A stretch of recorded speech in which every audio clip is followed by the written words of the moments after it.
Shalom saudaraku yang dikasihi oleh Tuhan Yesus Kristus. Mari kita sungguh-sungguh siapkan hati untuk masuk dalam doa syukur hari ini.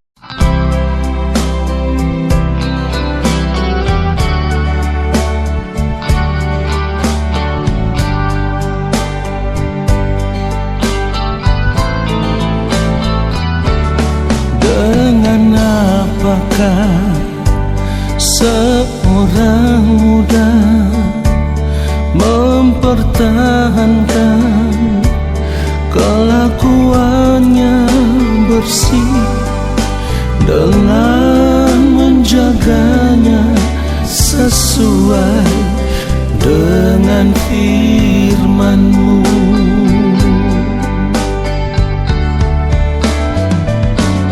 Dengan apakah seorang muda mempertahankan kelakuannya bersih dengan menjaganya sesuai dengan firman-Mu?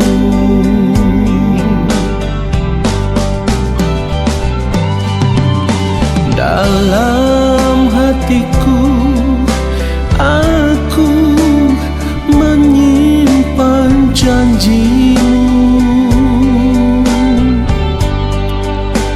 supaya aku jangan berdosa terhadap Engkau.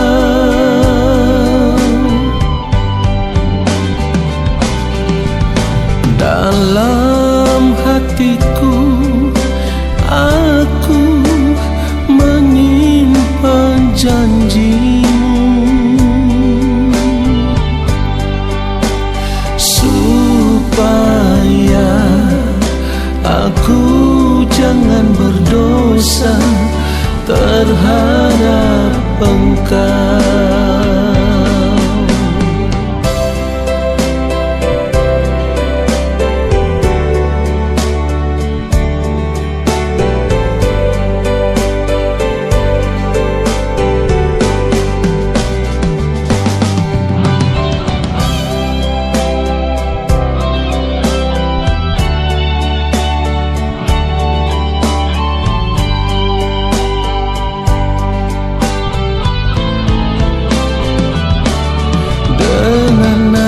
Apakah seorang muda mempertahankan kelakuannya bersih dengan menjaganya sesuai dengan firman-Mu?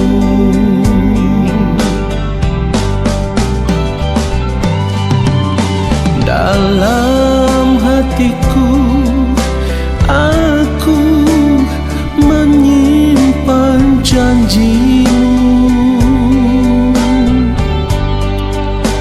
supaya aku jangan berdosa terhadap Engkau.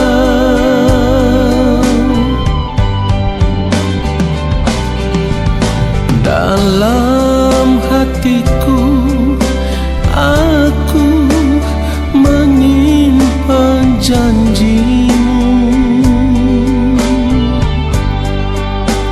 supaya aku jangan berdosa terhadap Engkau. Supaya aku jangan berdosa terhadap Engkau.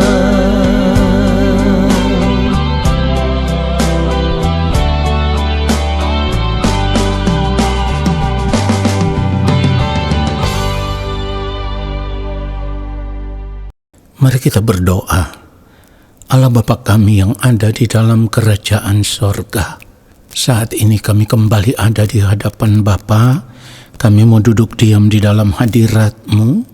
Kami mohon belas kasihan Tuhan menguduskan setiap keberadaan hidup kami. Ampuni semua ketidaktepatan hidup kami, supaya berada di hadapan-Mu ya Allah. Oleh pengampunan-Mu kami ada dalam keadaan berkenan. Kami rindu mendengarkan firman-Mu. Berbicaralah bagi kami. Roh Kudus Tuhan memberikan kami hikmat untuk mengerti kebenaran firman Tuhan. Lalu kami mau berjuang untuk hidup seturut dengan firman-Mu di sepanjang hari hidup kami. Di dalam nama Tuhan Yesus Kristus kami berdoa. Amin. Saudara yang dikasihi oleh Tuhan Yesus Kristus, hidup sebagai orang percaya, hidup sebagai orang Kristen itu bukan tanpa tujuan. Kita memiliki tujuan hidup. Jadi selama kita masih hidup di dunia ini, kita harus berjuang untuk mencapai tujuan hidup sebagai orang percaya. Nah, kita harus mengerti, tujuan hidup orang percaya itu tidak ada yang lain. Perhatikan ini, saya katakan tujuan hidup orang percaya itu tidak ada yang lain. Hanya ada satu tujuan, saudaraku, yaitu kita harus mencapai kehidupan yang sempurna, kehidupan yang benar-benar serupa dengan Yesus. Kehidupan yang serupa dengan Yesus inilah kehidupan yang benar-benar berkenan di hadapan Allah Bapa di sorga. Karena apa? Karena ini merupakan standar hidup dari anak-anak Allah di dalam kerajaan sorga. Jadi kalau saat ini kita tidak menyadari bahwa kita memiliki tujuan hidup, maka kita tidak akan pernah berjuang untuk mencapai tujuan hidup kita yang sesungguhnya. Ingat, saya katakan sekali lagi, kita harus mencapai tujuan hidup kita yang sesungguhnya, yaitu menjadi pribadi yang benar-benar serupa dengan Yesus. Dan pribadi yang serupa dengan Yesus ini adalah pribadi yang berkenan di hadapan Allah Bapa di sorga. Saudaraku, kita bisa melihat betapa pentingnya memiliki hidup yang berkenan di hadapan Allah Bapa di sorga itu. Karena harganya begitu mahal, lebih mahal daripada apapun yang kita miliki saat ini. Saudaraku, berjuang untuk menjadi pribadi yang berkenan di hadapan Allah itu, kita harus melihatnya sebagai harta kekal yang tidak bisa digantikan dengan apapun yang kita miliki saat ini. Mari kita lihat apa yang dikatakan oleh Rasul Paulus. Di dalam 2 Korintus pasal 5, kalau kita membaca ayat 9 dikatakan, sebab itu juga kami berusaha, baik kami diam di dalam tubuh ini, maupun kami diam di luarnya, supaya kami berkenan kepadanya. Saudaraku, dari kebenaran firman Tuhan ini kita bisa mengerti bahwa menjadi pribadi yang berkenan di hadapan Allah itu harus diusahakan, harus diperjuangkan, dan ini harus menjadi satu-satunya tujuan hidup kita.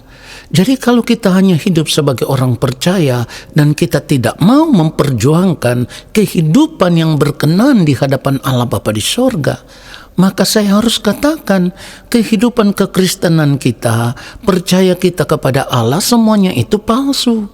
Karena pada akhirnya menjadi sia-sia. Kalau hidup kita tidak ditemukan berkenan di hadapan Allah Bapa di sorga, maka kekristenan kita menjadi sia-sia. Percaya kita kepada Allah Bapa di sorga di dalam Tuhan Yesus Kristus juga menjadi sia-sia.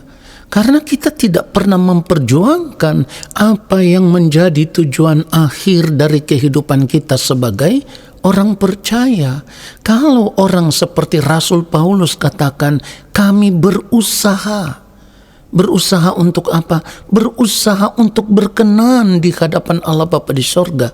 Lalu bagaimana mungkin selama ini kita hidup sebagai orang Kristen atau kita hidup sebagai orang percaya, kita mengaku diri sebagai anak-anak Allah, tetapi kita tidak pernah mau berusaha, kita tidak pernah mau sungguh-sungguh berjuang untuk menjadi pribadi yang berkenan.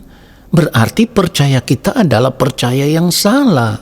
Percaya itu kan berbicara tentang iman. Jadi kalau kita berkata kita percaya kepada Allah Bapa di sorga di dalam Tuhan Yesus Kristus, artinya kita menjadi orang yang beriman, lalu kita tidak hidup menuruti apa yang firman Tuhan katakan, maka iman kita itu adalah iman yang palsu, iman yang salah. Dan dapat dikatakan kita hanya hidup sebagai orang percaya atau orang Kristen, tetapi sesungguhnya kita tidak memiliki iman. Karena orang yang memiliki iman itu pasti bersedia hidup di dalam penurutan akan kehendak Allah. Jadi kalau firman Tuhan katakan kita harus berkenan di hadapan Allah, lalu kita tidak berjuang untuk menjadi pribadi yang berkenan, ini kan berarti kita tidak hidup sebagai orang yang beriman. Atau dengan kata lain, kita hidup tanpa iman. Apa yang firman Tuhan katakan? Kalau kita hidup tanpa iman. Ibrani 11 kalau kita membaca ayatnya yang ke-6 dikatakan begini, tetapi tanpa iman tidak mungkin orang berkenan kepada Allah. Sebab barang siapa berpaling kepada Allah, ia harus percaya bahwa Allah ada dan bahwa Allah memberi upah kepada orang yang sungguh-sungguh mencari Dia. Saudaraku, jadi kalau kita berkata kita ini orang Kristen, orang percaya, kita harus berjuang untuk hidup di dalam penurutan akan kehendak Allah atau hidup melakukan apa yang menjadi perintah Allah. Jika kita berkata kita beriman, maka kita harus hidup menuruti semua perintah Allah. Oleh sebab itu kita harus memeriksa hidup kita. Jangan hanya berkata kita ini orang Kristen, orang percaya, tetapi cara hidup kita, model hidup kita, gaya hidup kita tidak seperti orang yang beriman.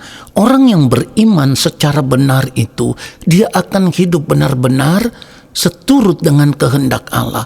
Orang yang beriman secara benar itu, dia akan hidup benar-benar menuruti semua perintah Allah. Jadi kita harus sadar beriman atau percaya kepada Allah itu bukan tanpa tujuan. Tujuannya ada, dan tujuannya itu adalah supaya di akhir kehidupan kita nanti, hidup kita ditemukan benar-benar serupa dengan Kristus. Artinya hidup kita ditemukan benar-benar berkenan kepada Allah. Itulah kenapa orang seperti Rasul Paulus sekalipun berjuang untuk menjadi pribadi yang berkenan. Rasul Paulus berkata, kami berusaha. Pertanyaannya sekarang, kita hidup sebagai orang Kristen, kita hidup sebagai orang percaya, kita berusaha atau tidak? Kita berjuang untuk menjadi berkenan atau tidak? Jadi di sini kita harus menyadari bahwa ternyata kekristenan itu tidak segampang yang kita pikirkan. Masuk surga itu tidak otomatis, tidak gratis. Pertanyaannya, kenapa kita harus berjuang untuk berkenan? Karena pada akhirnya saudaraku, semua orang, setiap kita harus berdiri di hadapan pengadilan Allah. Ini yang harus kita pikirkan. Bahkan firman Tuhan katakan, Allah akan menghakimi tanpa memandang muka. Ini yang harus membuat kita gentar. Jadi kita jangan sembrono, kita jangan sembarangan hidup saudaraku.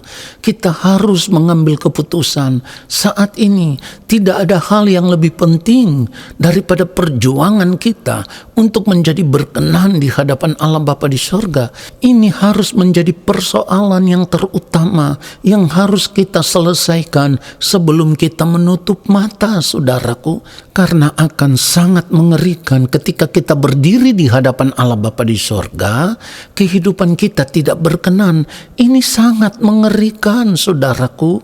Keadaan ini juga saudaraku yang membuat Rasul Paulus bisa berkata seperti yang ditulis di dalam 1 Korintus 9 ayat 27, tetapi aku melatih tubuhku dan menguasainya seluruhnya, supaya sesudah memberitakan Injil kepada orang lain, jangan aku sendiri ditolak. Saudara, orang seperti Rasul Paulus masih memiliki kegentaran di hadapan Tuhan.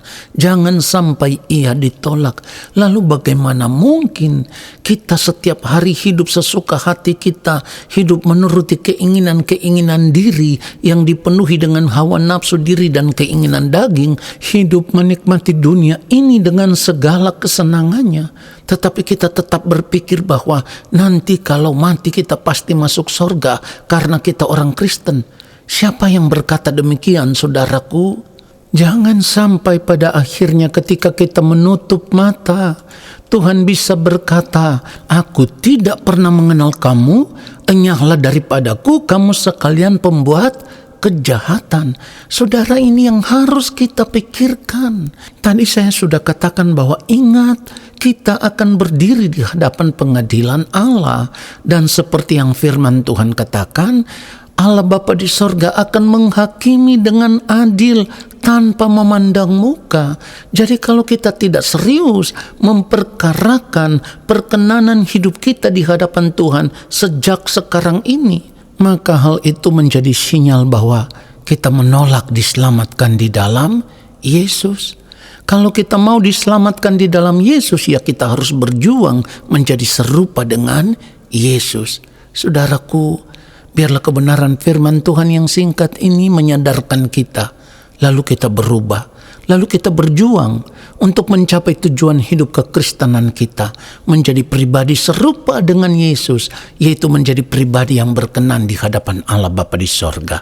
Tuhan Yesus memberkati kita semua. Amin. Mari kita berdoa. Bapa yang Maha Kudus, terima kasih untuk kebenaran firman-Mu yang sungguh menegur kami dan menyadarkan kami bahwa kami harus memperhatikan cara hidup kami.